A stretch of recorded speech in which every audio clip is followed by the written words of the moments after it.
तो देखिए, middle east में जंग छिड़ने का खतरा अब और गहराने लगा है। दावा यह किया जा रहा है कि डील को लेकर अमेरिका के साथ चल रही बातचीत को ईरान ने सस्पेंड कर दिया है। तेहरान के इस फैसले की वजह से तनाव भी चरम पर पहुंच गया है। और कैसे, ये इस रिपोर्ट में आप देखिए। पश्चिम एशिया में होने वाले हैं बारूदी धमाके। मिसाइल और ड्रोन अटैक से दहलने वाला है मिडिल ईस्ट। बम बरसाने के लिए उड़ान भरने को तैयार है फाइटर जेट। अमेरिका और इजराइल के खिलाफ भीषण जंग के लिए IRGC ने कसी कमर। युद्ध विराम किसी भी वक्त टूट सकता है और खाड़ी में एक बार फिर से भीषण बमबारी शुरू हो सकती है। वॉशिंगटन और तेहरान जिस डील को लेकर बैकडोर से बातचीत कर रहे थे, वो अब लगभग पटरी से उतर चुकी है। अमेरिकी राष्ट्रपति ट्रंप के दावों का ईरान ने एक बार फिर से दम निकाल दिया है, साथ ही जंग के संकेत भी दे दिए हैं।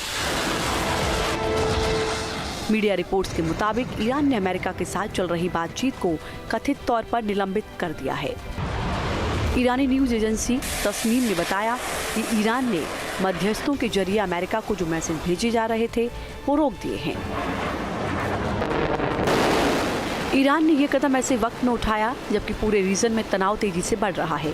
ऐसे में तेहरान और वॉशिंगटन के बीच कूटनीति से समाधान निकालने की कोशिशें पटरी से उतरने का खतरा बढ़ गया। साथ ही 8 अप्रैल से जारी सीज फायर के टूटने और फिर से युद्ध विराम शुरू होने की आशंका गहराने लगी। ईरानी समाचार एजेंसी तस्नीम के मुताबिक इजराइल की ओर से लेबनान में लगातार हमले किए जा रहे हैं। लेबनान में लड़ाई रुकना युद्ध विराम की मुख्य शर्तों में से था। इजराइल ने लेबनान समेत कई मोर्चों पर युद्ध विराम का बार बार उल्लंघन किया है। इस रवैये से नाराज ईरानी डेलीगेशन ने मध्यस्थों के जरिए अमेरिका से बातचीत रोकने का फैसला किया है। लेबनान के मुद्दे पर ईरान का रुख पहले से कड़ा रहा है। उसकी 14 सूत्रीय मांगों में लेबनान पर हो रहे हमले पूरी तरह रोकने की शर्त भी शामिल है, मगर इजराइल ने अपनी स्ट्राइक पहले से तेज कर दी है। इसीलिए तेहरान के तेवर बेहद कड़े हो गए हैं और वो भी आक्रामकता दिखाने में जुटा है। मीडिया रिपोर्ट में दावा किया गया है कि ईरान और उसके सहयोगी होर्मुज स्टेट पूरी तरह बंद करने और सभी मोर्चों को एक्टिव करने के ऑप्शन पर भी विचार कर रहे हैं। इसमें लाल सागर के दक्षिणी हिस्से में मौजूद बाब अल मंडेब स्टेट भी शामिल है, यानी ईरान इसे भी बंद कर सकता है। ईरान के कड़े तेवरों के बीच अमेरिकी राष्ट्रपति ट्रंप उलझन में हैं। ट्रंप ने कहा, अमेरिका और ईरान के बीच जरूरत से ज्यादा बातचीत हो चुकी है। उन्होंने कहा कि अगर सच जानना चाहते हैं तो मुझे लगता है कि हम बहुत ज्यादा बात कर चुके हैं, अब चुप रहना बेहतर होगा। ट्रंप ने दावा किया कि अमेरिका के पास अभी भी ईरान पर दबाव बनाने की पूरी ताकत है। ट्रंप के मुताबिक वो किसी जल्दबाजी में नहीं है, लेकिन ईरान को किसी कीमत पर न्यूक्लियर वेपन हासिल नहीं करने देंगे। I'm in no hurry. Trump भले ही जल्दबाजी ना दिखाने की बात कर रहे हों, लेकिन पश्चिम एशिया में हालात बेहद नाजुक बने हुए हैं। लेबनान के मोर्चे पर जंग थमी नहीं है। वहीं हाल ही के दिनों में अमेरिका और ईरान ने भी एक दूसरे पर काफी हमले किए हैं। ऐसे में ईरान की ओर से बातचीत रोकने का फैसला टेंशन में इजाफा करने वाला है। होर्मुज में लगातार बिगड़ते हालात की वजह से भी आफत बढ़ रही है। अमेरिका और इजराइल के बीच 8 अप्रैल से सीज फायर जारी है, लेकिन दोनों पक्ष अपने अपने मुद्दों पर अड़े हैं। अमेरिकी राष्ट्रपति डोनाल्ड ट्रंप कई मौके पर धमकी दे चुके हैं कि वो एक बार फिर सैन्य हमलों का विकल्प चुन सकते हैं। दूसरी ओर ईरान ने भी लड़ाई के लिए तैयार होने की बात कही है। ऐसे में ताजा घटनाक्रम से फुल स्केल वॉर का खतरा गहराने लगा है।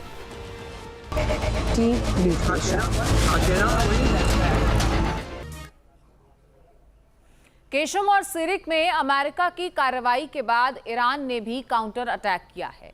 IRGC ने एक बार फिर से कुवैत में अमेरिकी बेस को टारगेट किया है। ईरान के जवाबी हमले के बाद मिडिल ईस्ट में तनाव है और ये तनाव कैसे चरम पर पहुंच रहा है, कैसे जंग का खतरा बढ़ रहा है, ये सब इस रिपोर्ट में आप देखिए।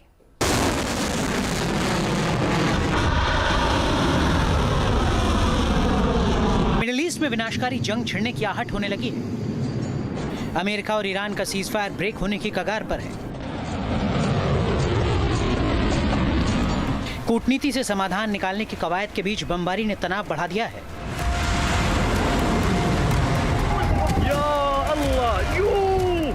अमेरिका की धमकियों और फारस की खाड़ी में की गई स्ट्राइक के बाद ईरान भड़क गया। सीज़फायर के बावजूद यूएस फोर्स की ओर से किए जा रहे हमलों का जवाब ईरान ने मिसाइल दाग कर दिया। ईरान ने कुवैत में अमेरिकी एयरबेस को मिसाइलों और ड्रोन से निशाना बनाया।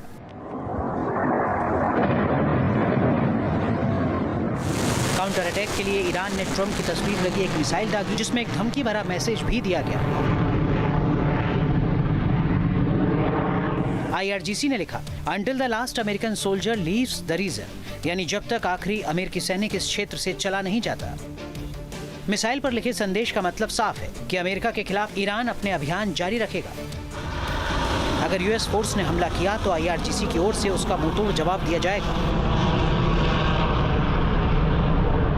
आसमान की ऊंचाई छूती ये मिसाइल ईरान की उसी ताकत का हिस्सा है जिसके जरिए 40 दिन की जंग में अमेरिका और इजराइल को झटका दिया गया।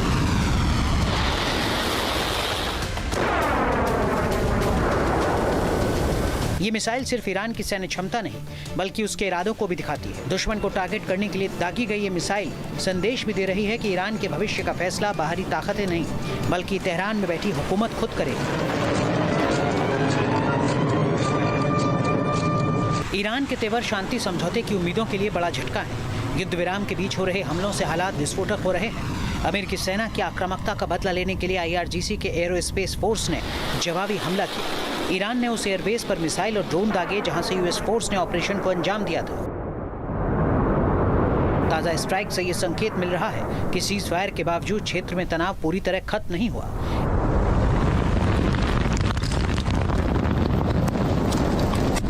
ऐसे में बातचीत से समाधान निकलने की उम्मीदें कमजोर हो रही हैं, क्योंकि ईरान ने साफ कर दिया है कि दुश्मन की बातों पर उसे बिल्कुल भी भरोसा नहीं है।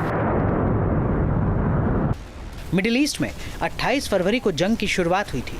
8 अप्रैल को युद्ध विराम का ऐलान किया गया, मगर हालात अभी तक सामान्य नहीं हो पाए। बीते 5 दिन में ही फारस की खाड़ी बारूदी बवंडर से दहली है। 28 मई को अमेरिका ने बंदर अब्बास में हमले किए थे, जिसका जवाब ईरान ने कुवैत में अमेरिकी एयरबेस को निशाना बनाकर दिया था। इन हमलों के बाद से ही बातचीत टूटने की अटकलें लगने लगी थी, क्योंकि वॉशिंगटन और तेहरान ने कड़े तेवर दिखाए थे। हालांकि अब तक डिप्लोमेसी डिरेल होने का औपचारिक ऐलान नहीं किया गया है, लेकिन सहमति बनने के आसार भी नजर नहीं आ रहे। दोनों देशों के बीच जारी गतिरोध के बीच ईरान के विदेश मंत्री अब्बास अराक्ची ने एक बड़ा खुलासा किया है। अराक्ची ने कहा कि तमाम अड़चनों के बावजूद ईरान और अमेरिका के बीच संवाद तो हो रहा है, लेकिन इस वक्त जो भी बातें कही जा रही हैं वो सिर्फ क्यासबाजी हैं। जब तक सब कुछ पूरी तरह तय नहीं हो जाता तब तक इन बातों को गंभीरता से नहीं लिया जाना चाहिए। ईरान अमेरिका का समझौता सिर्फ परमाणु कार्यक्रम तक सीमित नहीं है, बल्कि इसमें प्रतिबंधों में राहत, क्षेत्रीय संघर्ष, मिसाइल क्षमताएं और स्ट्रेट ऑफ हॉर्मुज जैसी रणनीतिक समुद्री मार्गों पर नियंत्रण जैसे व्यापक मुद्दे भी शामिल हैं। बातचीत की शुरुआत में 14 मुद्दों को लेकर दोनों ओर से ड्राफ्ट भेजे गए, लेकिन कुछ बड़े पॉइंट हैं जिन पर मामला उलझा हुआ है।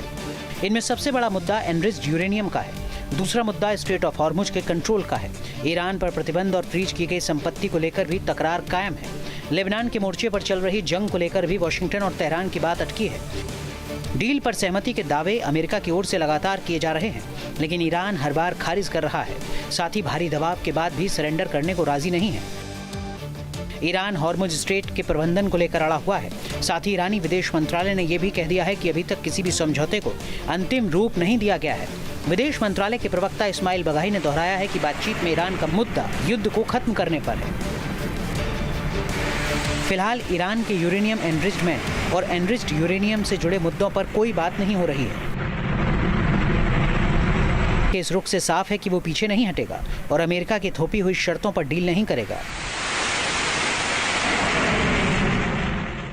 ऐसे में युद्ध विराम खत्म होने और भीषण जंग का बिगुल बजने का खतरा तेजी से बढ़ रहा है। Team news nation. आपके मोबाइल पर तुरंत आएगी ब्रेकिंग न्यूज। स्क्रीन पर सबसे पहले दिखेगी बड़ी खबर। देश दुनिया की हर खबर एक जगह। अब आपके मोबाइल पर तुरंत फटाफट इंस्टॉल कीजिए न्यूज़ नेशन ऐप और रखिए खुद को अपडेट।